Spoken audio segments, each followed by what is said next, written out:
기쁜 소식 전하는 바오로 딸. 안녕하세요. 책 읽어주는 수녀 성바오로 딸 수도회 강소영 마리아 수녀입니다. 몸과 마음이 아플 때 어느 쪽이 더 힘들겠느냐라고 물으면 많은 사람들이 마음 쪽이 힘들다고 말합니다. 그만큼 마음의 상처는 치료가 힘들고 시간도 더디 걸리기 때문인데요. 바오로 딸에서 나온 캐스린 헤르메스 수녀의 우울증에서 살아남기는 이 마음의 치료, 특히 우울증에서 벗어나는데 아주 좋은 길잡이가 되어줄 겁니다. 나 자신의 우울을 걷어내는 데에도, 친구의 우울을 이해하는 데에도, 또 세상을 받아들이는 데에도 이 책은 차근차근 구체적인 조언으로 우리를 인도합니다. 그리스도 오정을 다시 세우심. 예수님은 당신의 삶과 죽음과 부활을 통해 오정을 다시 세우셨습니다.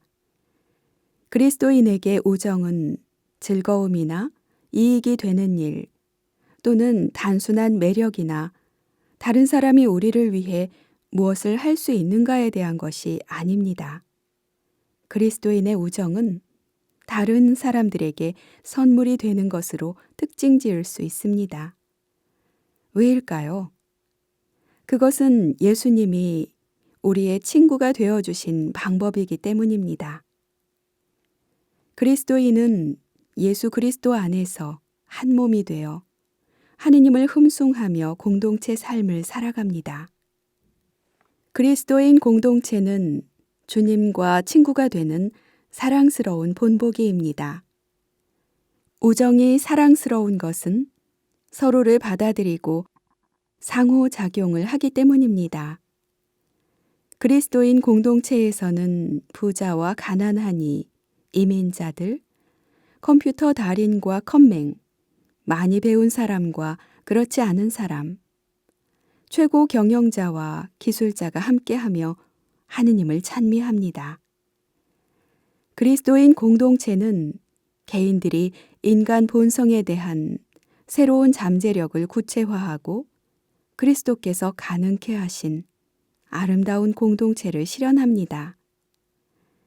그리스도인은 인간적인 매력에 끌려서가 아니라 예수 그리스도의 부르심과 성령의 힘으로 아버지의 영광을 위해 공동체로 부르심을 받았습니다. 하느님은 왜 날 모른 척 하시는 걸까? 우울증은 한 사람의 생각, 기분, 감정, 행동, 무엇보다 건강에 그림자를 들이옵니다. 어떤 과학적 용어로도 우울증에 시달리는 이가 겪는 고통의 정도를 정확히 표현할 수 없습니다. 하루아침에 사라진 꿈, 이제는 자취도 없는, 한때는 영감을 주던 아름다움 대신 그 사람의 마음에는 다음과 같이 부정적인 생각이 가득 차기도 합니다. 난 완전히 망했어. 난 쓸모없는 존재야. 내 생각은 아무짝에도 소용이 없어. 이게 다 내 잘못이야. 도대체 나한테 무슨 일이 일어난 거지? 이 기분은 또 뭐야? 하느님께 도와달라고 했건만 왜 아무것도 해주시지 않는 걸까? 우울증과 싸우는 사람은 도대체 하느님이 왜 자신을 도와주시지 않는지 의아해합니다. 우리는 어쩌면 이혼을 당했거나 직장을 구하지 못했거나 자녀들에게 버림받았는지도 모릅니다.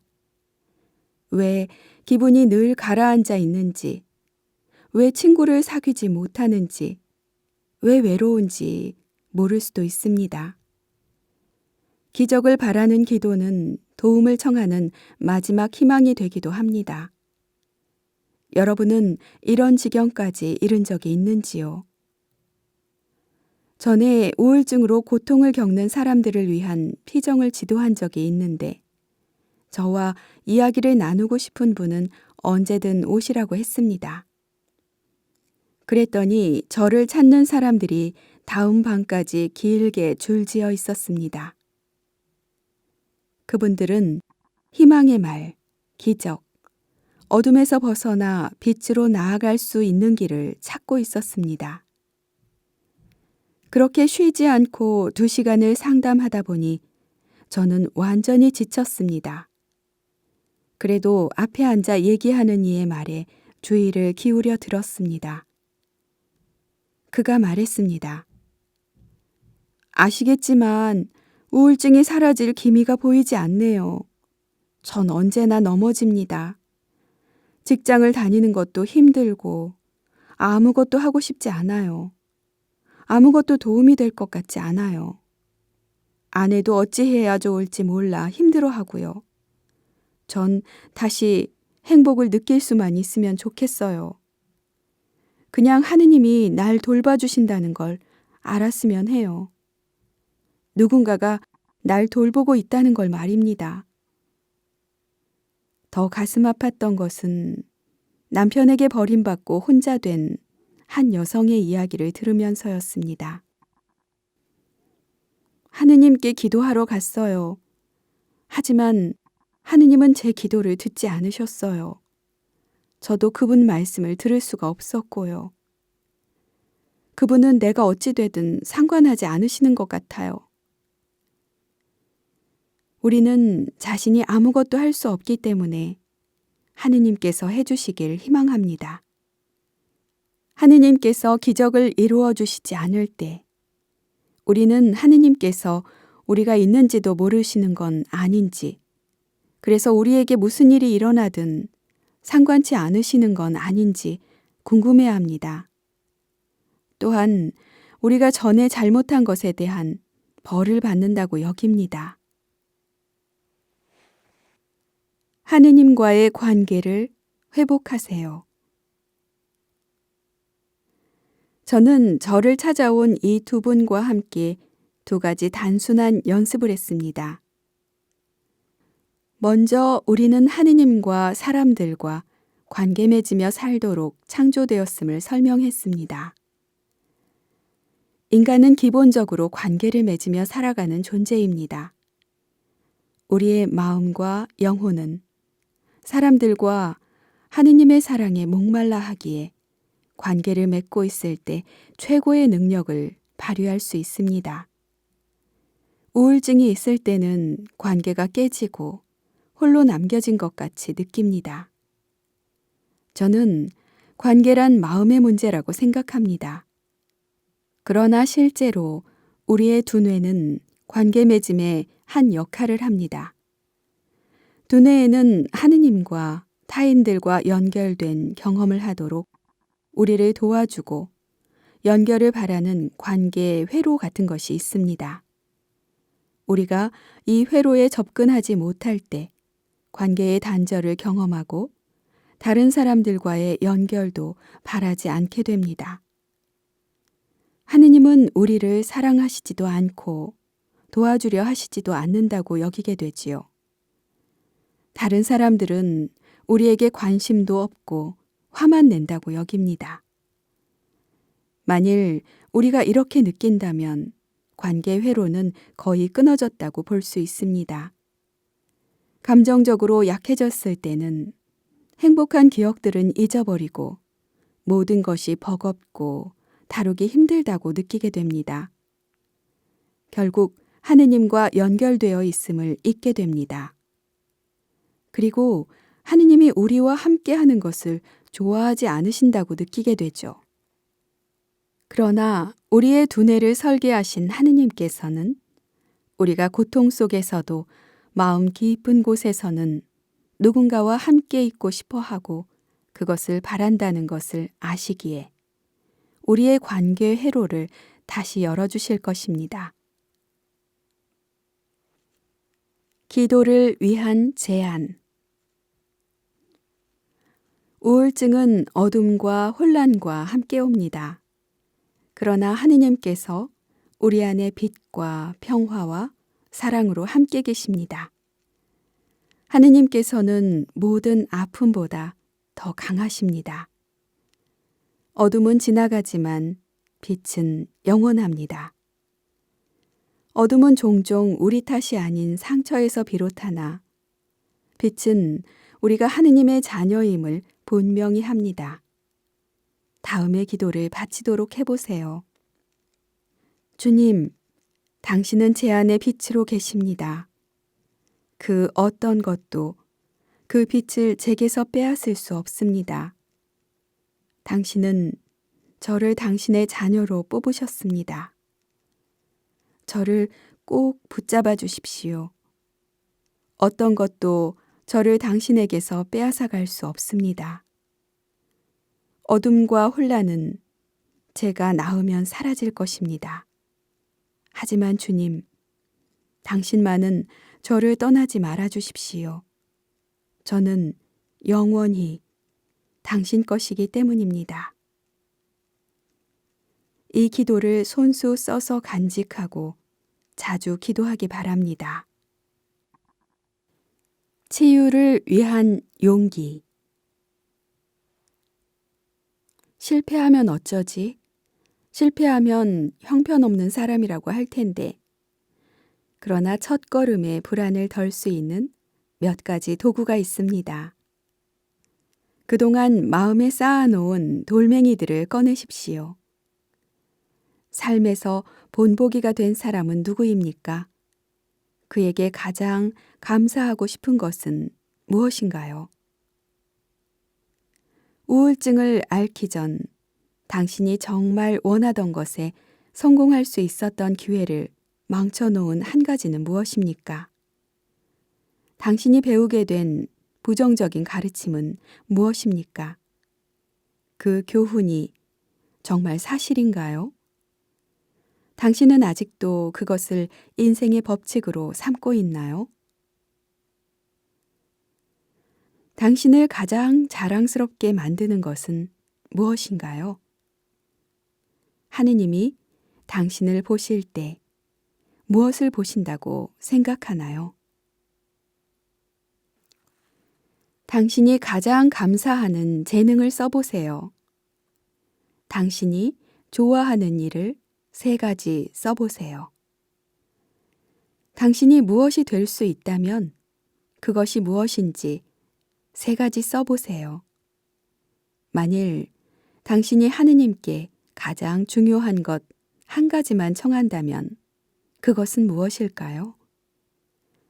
당신을 가장 흥분하게 만드는 것은 무엇인가요? 이제 한 번에 한 걸음씩 새롭게 걸어가십시오. 아마 뭔지 모르지만 마음을 휘젓는 것을 느낄 것입니다. 나는 새로운 역할을 신청하고 싶다. 내가 저 반을 가르칠 수 있을지 궁금하다. 이런 프로젝트를 해보면 좋을 것 같다. 집을 다시 아름답게 꾸밀 수 있다면 무척 행복할 것 같다. 이와 같은 목표를 정한 다음 그것을 이루는 데 필요한 것을 하나하나 순서대로 써보십시오. 이제 쓴 것은 덮어놓고 자신이 정한 목표를 이루기 위해 당신이 할 수 있는 것을 열거해 보세요. 당신이 바라는 것은 할 수 있는 것과 좀 다를지도 모르겠지만 그래도 좋습니다. 연습이니 무엇이든 할 수 있습니다. 마지막으로 당신이 진짜 하고 싶은 것이 무엇인지 적어보세요. 당신이 정말 하고 싶은 것은 무엇이라고 생각하세요? 성당, 당신의 방, 야외나 공원 등 당신이 기도하기에 좋은 곳을 찾으세요.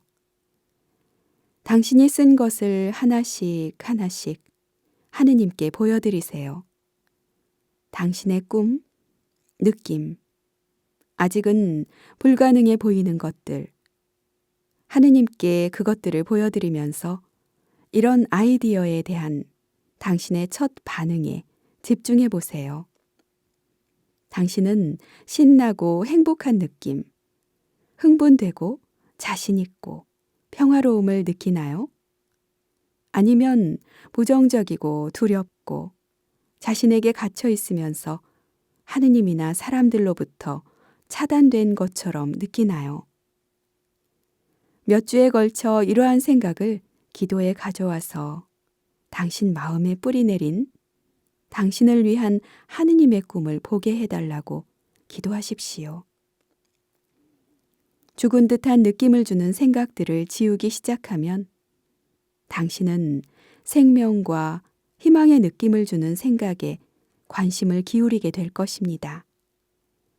당신에게 좋고 다른 사람에게 봉사하며 그분을 기쁘게 해드리겠다는 목적을 가장 잘 이룰 방법을 하느님께 보여달라고 청하십시오. 당신이 하느님과 함께 방향을 결정하면 그분께 축복해달라고 청하십시오. 용기 있게 희망을 말하다. 희망은 하느님을 신뢰하고 모든 것을 바쳐 그분께서 바라시는 모든 것을 하겠다는 단호한 결심입니다.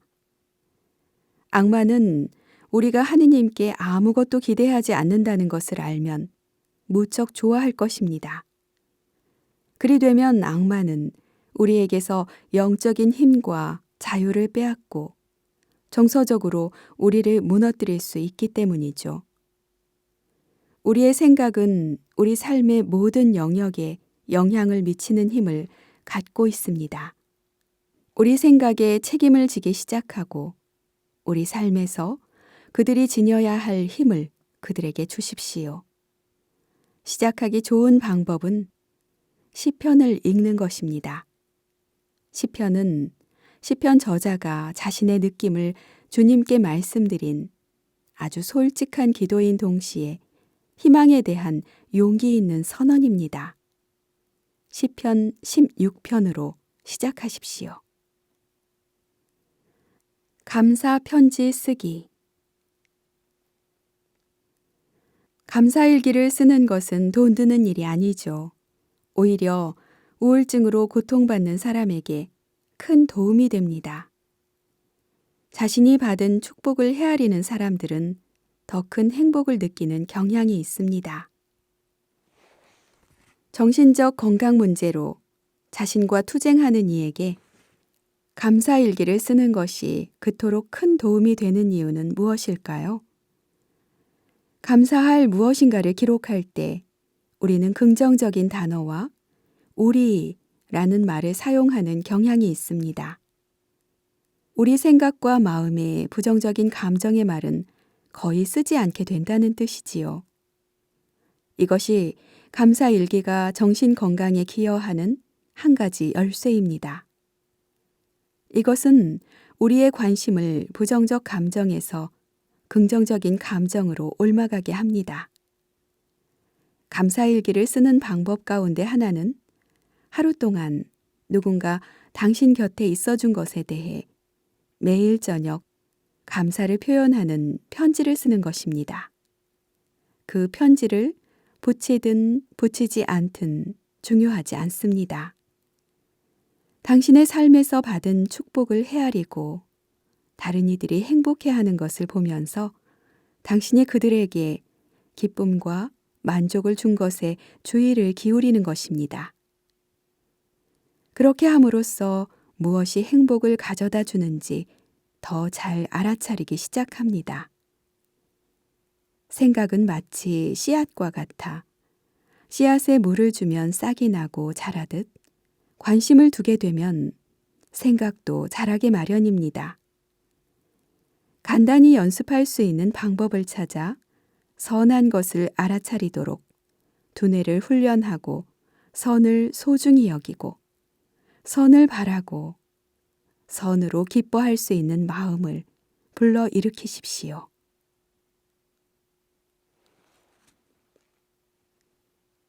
용서를 삶의 일부로 삼을 것. 용서는 어려울 수 있습니다. 정신건강 문제로 마음이 고갈될 때는 더 그렇습니다. 우리가 다른 사람의 마음을 다치게 했을 때 드는 죄책감이나 다른 사람에게서 상처받았을 때 아픔을 딛고 일어선다는 것은 누구에게나 어려운 일입니다. 우리는 자신이 옳다고 여깁니다. 혹은 우리에게 책임이 있다거나 옳다고 고집하는 것은 자존감의 마지막 한 조각에 매달리는 것임을 인정하지 못하기 때문인지도 모릅니다. 용서하지 않는 것은 거부한다는 것이고 엄청난 무게의 비통함, 그리고 관계의 파괴를 가져옵니다. 마음이 다쳤을 때는 화를 다스릴 때까지, 또 그들이 달라져야 한다고 요구하는 그 마음을 내려놓을 때까지 사람들에게 다가가는 것이 어렵습니다. 용서란 잘못을 잊거나 무마해 주는 것을 의미하지 않습니다. 용서는 잘못에 대한 대응을 바꾸는 것을 뜻합니다. 매일매일 용서를 훈련하는 몇 가지 방법에는 나 자신 용서하기, 매일 저지르는 어리석은 짓을 용서하기, 우리에게 상처를 주는 사람들, 단체나 기관 용서하기, 병이나 실패같이 부당하게 여겨지는 심한 고통을 용서하기 등이 있습니다.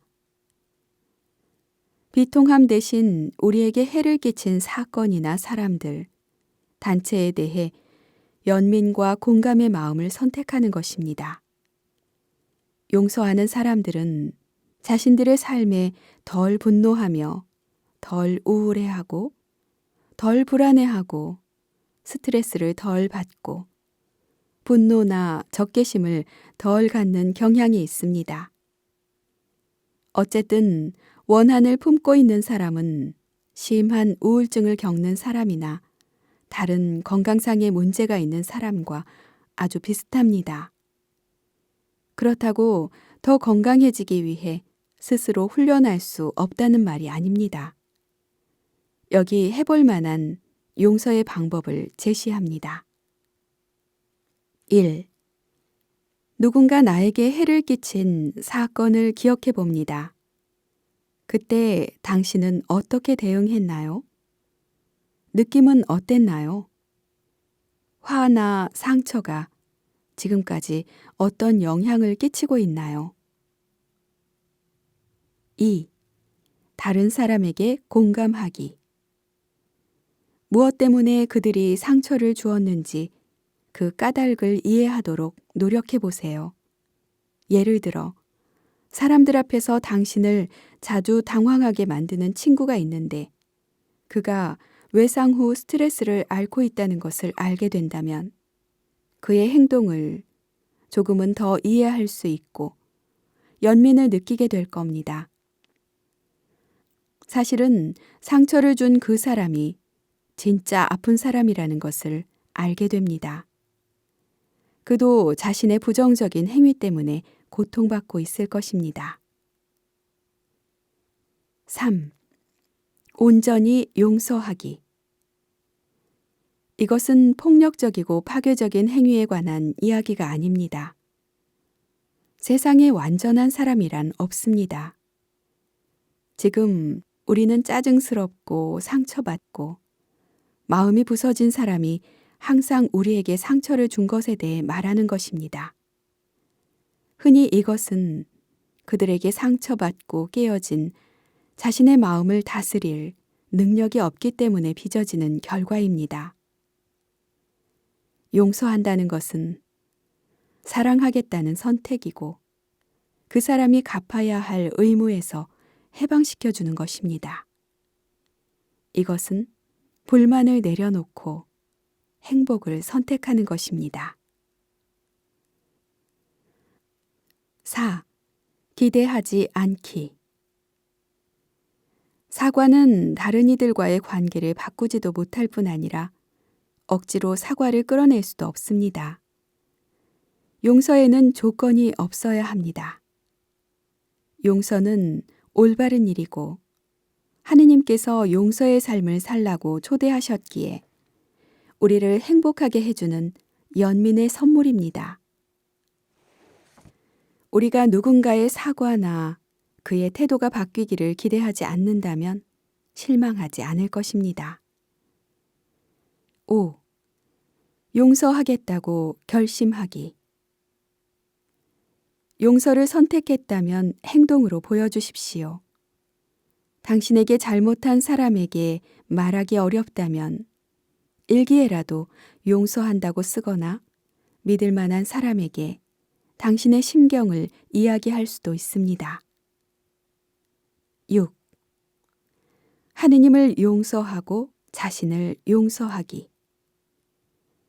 용서의 행위에는 어떤 일이 일어났건 그리고 내가 지은 죄로 인해 인생이 어떻게 바뀌었건 화가 난다면 하느님을 용서하는 것도 포함됩니다. 우리가 자신과 상대방의 잘못으로 어떤 식으로든 영향을 받은 것이 있다면 우리 자신을 용서할 필요가 있습니다. 기쁜 소식 전하는 바오로딸. 더 좋은 콘텐츠 제작을 위해 여러분의 후원을 기다립니다. 고맙습니다. 후원 문의는 더보기란을 참고해 주세요.